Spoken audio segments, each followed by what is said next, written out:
샬롬, 주님의 평화를 빕니다. 네, 오랜만에 우리 주민교회 성도님들 뵙습니다. 특별히 그리스도인으로서 살아가고자 이렇게 애쓰시고 힘쓰시는 우리 주민교회 성도님들에게 예수 그리스도의 그 참 평화가 가득하기를 축원합니다. 제가요 한 5살, 6살 때 기억입니다. 그때 뭐 지금도 그렇지만 늘 가난했지만 그때 한 5평, 4-5평 정도 되는 그 작은 방에서 저희 온 가족이 이렇게 같이 살 때였어요. 근데 잠을 잘 못 자면은 저희 어머니께서 저와 제 동생을 이렇게 옆에 누이고 늘 성경 동화를 들려주셨습니다. 그때 뭐 다윗과 골리앗 이야기도 들려주셨고 솔로몬 이야기, 삭개오 이야기 여러 가지 그런 성경 동화를 들려주셨는데 희한하게 그 어렸을 때 들었던 그 기억들은 나이가 들어도 점점 그게 선명해지더라고요. 참 희한해요. 최근에 읽은 책은 방금 읽어놓고도 덮어놓으면은 제가 뭔 읽었지 이렇게 생각하는데 어렸을 때 기억은 점점 더 뚜렷해집니다. 오늘 저희가 함께 읽은 본문 이야기 기드온과 300명의 군사 이야기 사실은 저는 그 어렸을 때 어머니께 들었던 그 동화 중에 성경 동화 중에 하나인데요. 잠시 여러분도 동심으로 돌아가서 그 기드온과 300군사의 동화 이야기를 한번 들어보겠습니다. 네, 틀어주세요.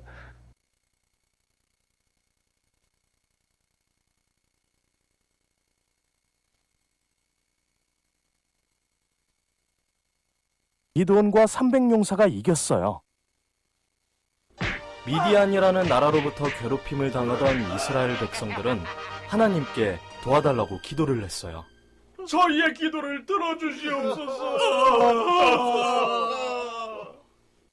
이스라엘 백성들의 간절한 기도를 들으신 하나님께서는 기드온이라는 사람을 그들의 지도자로 세워주셨어요.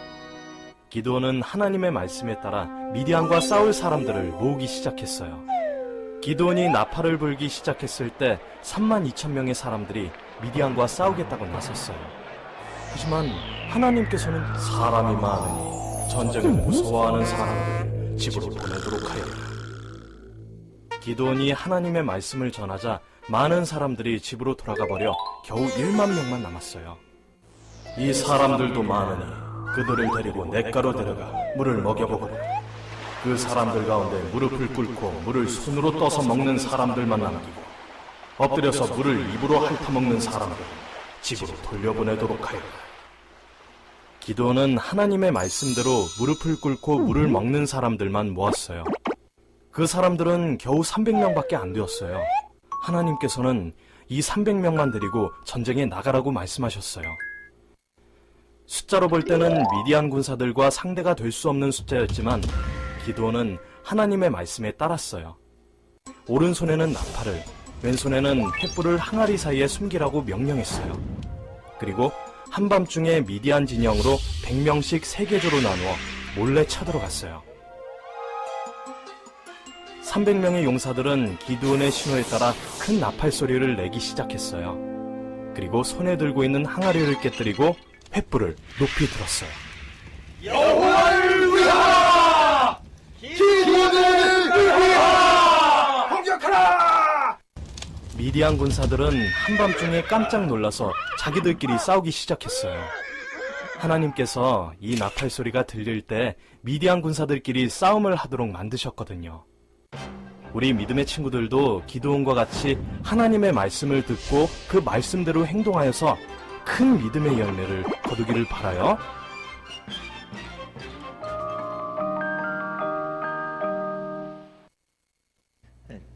오랜만에 동심의 세계로 깊이 빠져보셨나요?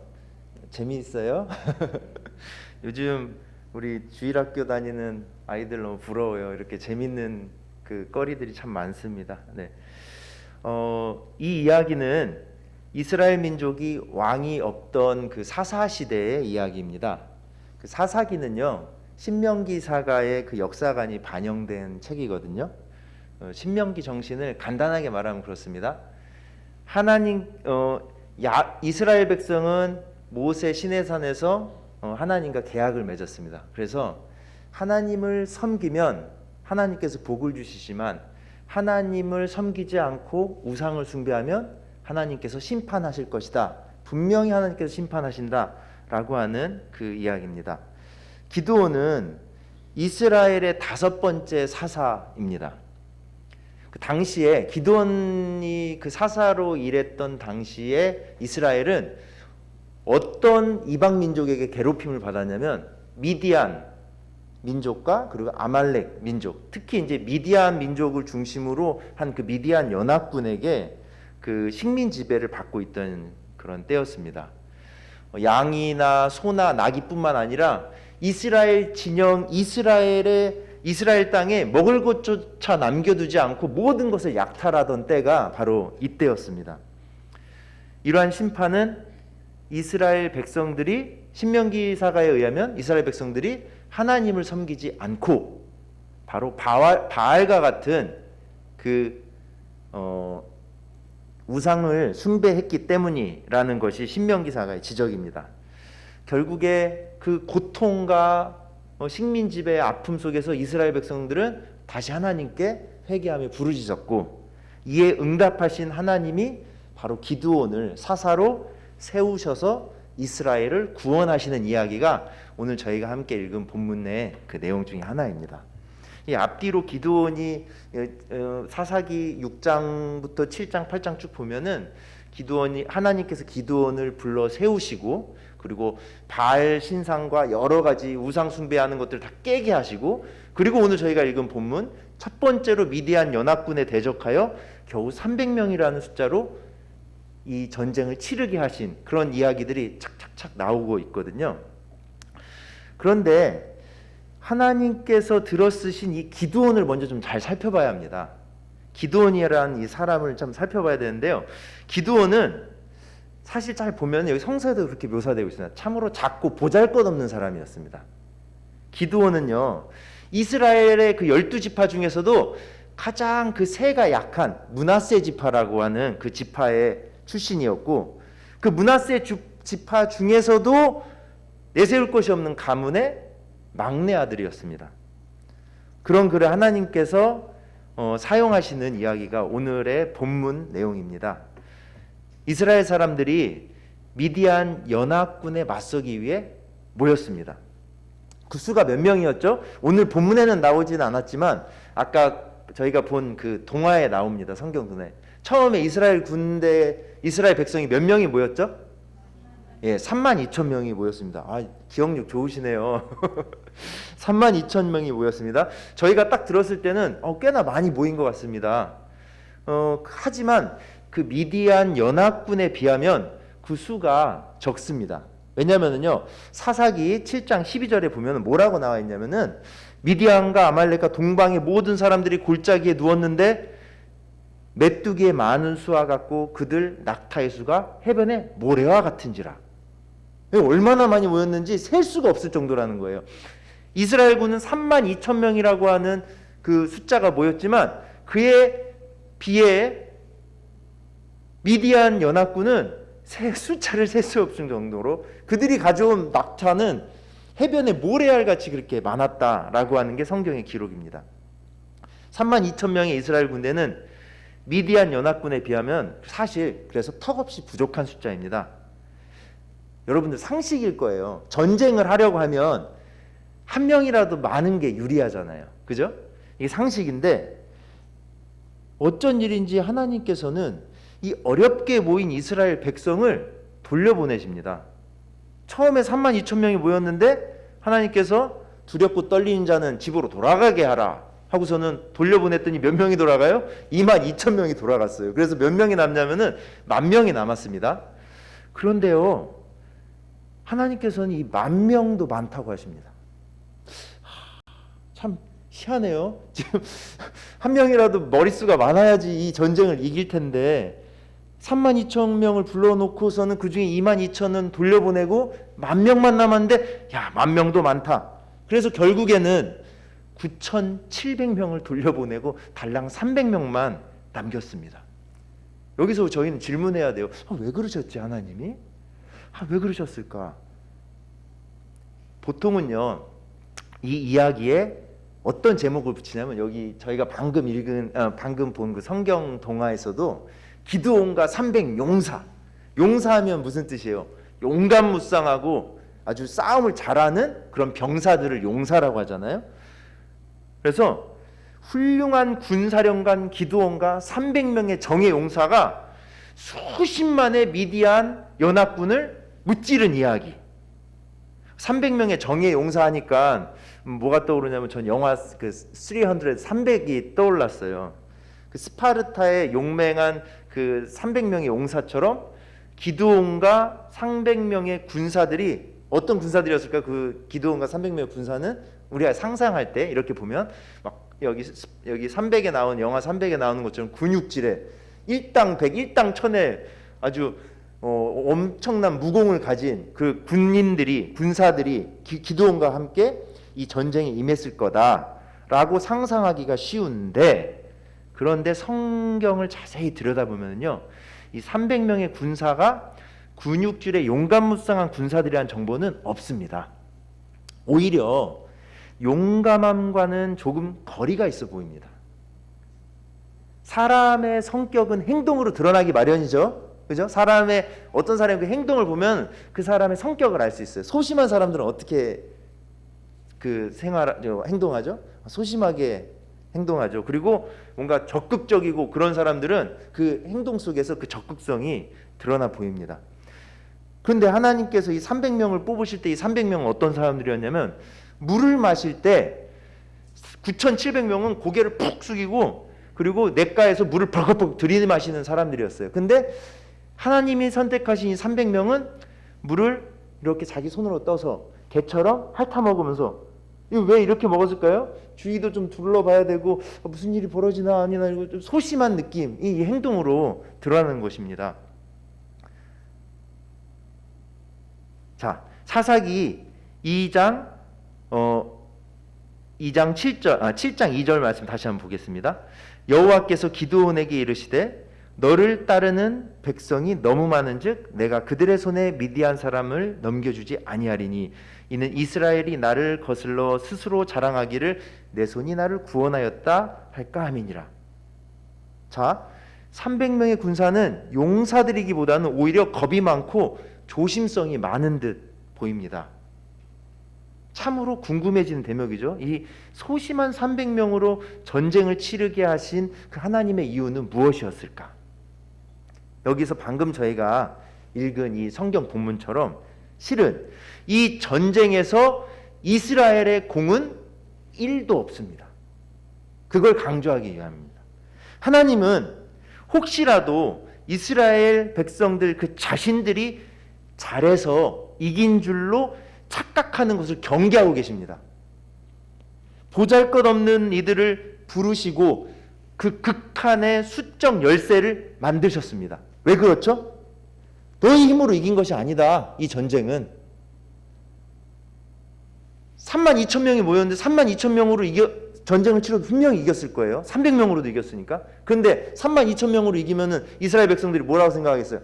우리가 수가 많으니까 뭐 하나님이 조금 도와주고 그리고 우리 힘으로 이긴 거야. 아니다. 22,000명 돌려보내 10,000명이 남았는데 10,000명도 많다고 하십니다. 왜? 이스라엘 너희들이 잘해서 이긴 줄 얘네가 착각할까 봐. 그래서 힘없고 소심한 겨우 300명만 남겨둡니다. 딱 300명. 그 300명으로 수십만의 미디안 군대를 치게 하신 이유는, 그래서 승리하게 하신 이유는 분명합니다. 내가 한 일이다. 야훼 내가 한 일이다라는 것을 분명하게 보여주고 드러내기 위해서 하나님께서는 이런 방법을 사용하십니다. 이스라엘이 잘해서, 기드온이 잘해서가 아니라 오로지 하나님의 은총으로만, 순전히 하나님의 은혜로 전쟁에서 승리한 것을 알게 하시려는 그 하나님의 뜻이 여기에 들어 있습니다. 그래서 하나님께서는 특별히 당신의 일을 하고자 하실 때 늘 성경을 보면 늘 사람 중에서도 가장 연약한 지체, 가장 낮은 자들을 들어서 사용하십니다. 이 전쟁은 오직 은혜만으로, 오직 하나님의 은총으로 승리한 거룩한 전쟁입니다. 오직 은혜만으로. 여기에 우리의 공로는 없습니다. 인간의 능력이나 노력은 이곳에서 설 자리가 없습니다. 내가 지금 나된 것은 오직 은혜입니다 라는 고백만 남을 뿐입니다. 오늘 말씀 제목 한번 읽어보겠습니다. 솔라 그라티아 기드온과 300 군사. 그 솔라 그라티아 사실 굉장히 고민했습니다. 솔라 그라티아로 쓸지 오직 은혜로라고 쓸지. 이 솔라 그라티아라는 말은요, 오직 은혜라는 뜻의 그 라틴어입니다. 우리가 잘 많이 들어보셨죠? 마틴 루터라고. 마틴 루터에 촉발된 그 종교 개혁의 5대 강령 5가지 신앙 고백 중에 하나가 이 솔라 그라티아, 오직 은혜만으로라는 것인데, 우리 개신교인들이라면 상식처럼 좀 알고 계시면 좋겠습니다. 제가 뭐 깊이 설명할 건 아니고요. 그냥 한번 같이 읽어보겠습니다. 따라 읽어보겠습니다. 오직 성경으로, 솔라 스크립투라, 오직 그리스도, 솔라 크리스투스, 오직 은혜, 솔라 그라티아, 오직 믿음, 솔라 피테, 오직 하나님께 영광을, 솔리데오 글로리아. 찍어두시고 외우셔요. 네. 기드온과 300명의 군사가 미디안 군대를 물리칠 수 있었던 것은 전적인 하나님의 은총이고 은혜 때문이었습니다. 그런데 이렇게 따질 수도 있습니다. 아니, 하나님께서 직접 미디안 군대를 쓸어버리시면 될 것을 구름기둥과 불기둥으로 하나님의 천군천사를 보내셔서 직접 하나님께서 미디안 군대를 쓸어버리시면 될 것을 왜 굳이 기드온과 이 300명의 군사를 들러리로 세우셨어? 이런 질문이 나올 수도 있겠죠. 하지만 하나님께서는 직접 당신의 힘으로 구름기둥과 불기둥으로 천사들을 통해서 미디안 군대를 쓸어버리신 것이 아니라 기드온을 세우시고 300명을 세우셨습니다. 왜 그러셨을까요? 바로 이것이 하나님께서 이 세상에 관여하시는 방식입니다. 이것이 하나님께서 세상을 사랑하시는 방법입니다. 이것이 하나님께서 역사를 주관하시는 방법입니다. 그것은 바로 하나님의 형상을 가진 우리 인간들을 통하여, 하나님이 형상으로 지음받은 우리 인간을 통하여, 하나님의 자녀들을 통해서 바로 우리의 역사를, 바로 우리를 통해서 이 역사를 주관하신다라고 하는 하나님의 방식과 뜻이 여기에는 들어있는 것입니다. 특별히 우리처럼 약하고 보잘것없는 이들을 통해 당신의 선하시고 그 위대하심을 드러내십니다. 고린도전서 1장 27절에서 29절 같이 읽어보겠습니다. 그러나 하나님께서 세상에 미련한 것들을 택하사 지혜 있는 자들을 부끄럽게 하려 하시고, 세상에 약한 것들을 택하사 강한 것들을 부끄럽게 하려 하시며, 하나님께서 세상에 천한 것들과 멸시받는 것들과 없는 것들을 택하사 있는 것들을 해하려 하시나니. 아멘. 주민공동체 별칭이 하나 있죠. 지금 50주년 준비위원회도 조직이 되고 이제 50주년도 이제 저희가 준비하고 있고 하는데요. 저희 주민공동체 별칭이 뭐예요? 네, 꼴찌공동체. 주민교회 신앙고백이자 주민의 정체성입니다. 그런데요, 이렇게 저는 주민에서 나고 자랐잖아요. 그래서 보니까 그 꼴찌들이 언젠가부터 좀 잘 나가는 것 같아요. 한때는 이 작은 공동체에 한때는요 국회의원이 3명이나 있었고, 그리고 신협, 생협, 이주민센터 등의 그 선교 기관들은 정말로 크게 성장했습니다. 우리 주민교회 보면은 지역 사회와 그 교계에서도 그 입지가 꽤나 단단해 보입니다. 하나님께서 꼴찌들을 들어 써 주셨는데, 꼴찌들은 자기가 잘나서 그런 것이구나라고 착각을 하면 안 됩니다. 오직 하나님의 은혜만으로 여기까지 왔습니다라는 고백이 우리 안에 넘쳐나야 됩니다. 교만이 들어오면 이는 바로 죄로 이어집니다. 하나님의 것을 내 것으로 여기면 이는 죄로 이어집니다. 이스라엘의 5번째 사사 이 기드온도 결국은 죄를 짓습니다. 사사기 7장 18절 함께 읽어보겠습니다. 나와 나를 따르는 자가 다 나팔을 불거든 너희도 모든 진영 주위에서 나팔을 불며 이르기를 여호와를 위하라 기드온을 위하라 하라 하니라.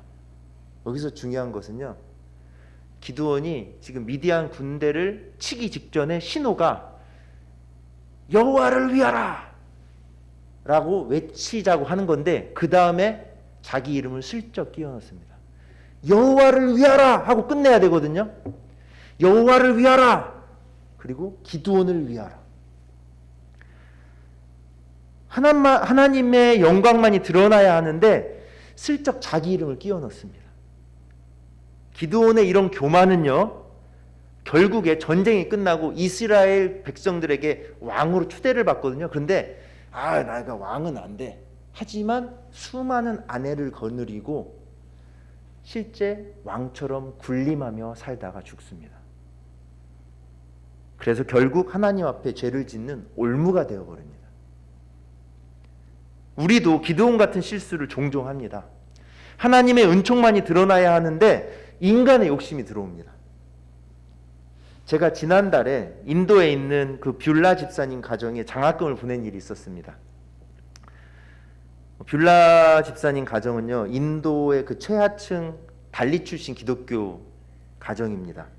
제가 지난 10년 동안 꾸준히 기도하고 응원하는 가정인데요, 뷰라 집사님은 무슨 생각을 하냐면 교육만이 이 지긋지긋한 가난을 끊어낼 수 있는 그런 유일한 길이다라고 생각하면서 거의 불가능에 가까운 환경 속에서도 아이들의 교육에 힘을 쏟고 있습니다. 그래서 그 어려운 환경 속에서 아들이 셋이거든요. 세 아들을 다 대학에 보냈습니다.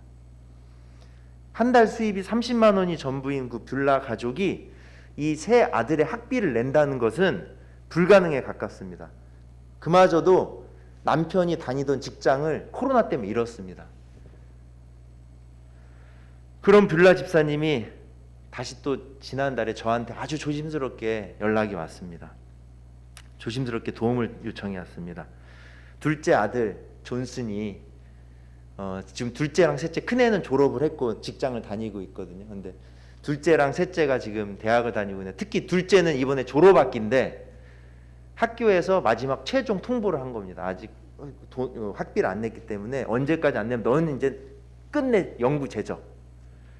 그래서 백방으로 이 돈을 학비를 구해보겠다고 알아봤지만 이미 수많은 빚을 진 상태입니다. 인도는 이자도 되게 높아요, 지금.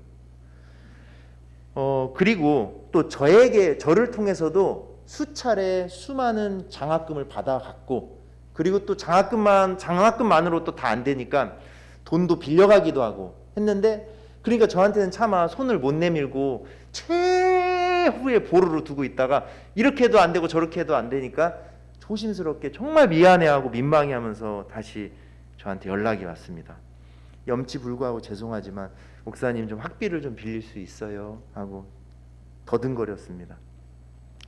제가 장학금 80만 원과 그리고 또 그 빌려주는 돈으로 20만 원을 긴급하게 보냈고, 며칠 뒤에 그 뷰라 집사님 둘째 존슨이 제게 감사 편지를 보냈습니다. 편지 내용이 이래요. 저희 부모님은 돈을 빌리기 위해 이리저리 백방으로 알아봤지만 결국 아무것도 얻지 못했습니다. 이미 주변의 이웃에게 너무 많은 빚이 있었으니까요. 우리가 기댈 곳은 오직 하나님밖에 없었습니다. 매일같이 온 가족이 하나님께 기도하고 기도했습니다. 그리고 마침내 하나님께서 우리의 기도에 응답해 주셨습니다. 저는 제 학비만이라도 해결되기를 기도했지만 전지전능한 하나님께서는 제 동생의 학비까지 보내주셨습니다. 하나님께 감사하고 감사합니다. 이런 내용의 굉장히 장문의 편지를 제게 보내왔습니다. 그런데요, 저는 사실 이 편지를 받고 솔직히 고백을 합니다. 좀 언짢았습니다. 왜냐하면은 정작 학비를 보낸, 저도 그렇게 넉넉하지가 않잖아요. 근데 정작 학비를 보낸 저에 대한 감사는 하나도 없고 하나님에 대한 감사만 가득한 거예요. 좀 서운했어요, 사실. 그리고 좀 언짢았어요. 그러다가 이내 이런 생각이 드는 제 모습이 너무 부끄럽더라고요. 하나님을 위하여라, 기드온을 위하여라. 하나님의 영광만이 드러나야 하는 그 자리에 자기 이름을 슬쩍 끼워 넣는 그 기드온의 모습이 바로 제 모습이었고 아마도 우리들의 모습이지 않을까, 이런 생각이 들었습니다. 세상은 합리성을 중시합니다. 모든 일에는 분명한 인과관계가 있다고 믿으면서 그것을 분석하고 밝혀내는 것에 중요한 가치를 둡니다. 그러다 보니까 우리가 사는 세상에 하나님의 은혜가 들어올 틈이 점점 작아지고 있습니다. 하나님의 은총이 우리 삶 곳곳을 비추고 있고 우리의 삶의 그 매 순간순간 함께하지만 우리는 합리적이고 분명한 그 인과관계를 따지면서 모든 공적을 우리의 능력으로, 모든 공적을 우리의 수고로 해석을 합니다. 하지만 참 신앙이란 바울 사도의 고백처럼 오직 하나님의 은혜임을 아는 것입니다. 고린도전서 3장 7절 말씀 함께 읽어보겠습니다. 오직 심는 이나 물 주는 이는 아무것도 아니로되 오직 자라게 하시는 이는 하나님 뿐이니라. 아멘. 수많은 사람이 교회에 다닙니다.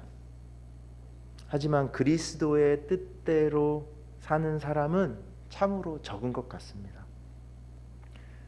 기드온과 300명의 군사를 통해 오늘 우리에게 주신 하나님의 말씀과 그 묵상이 그래서 사실 좀 더욱더 소중하게 다가옵니다.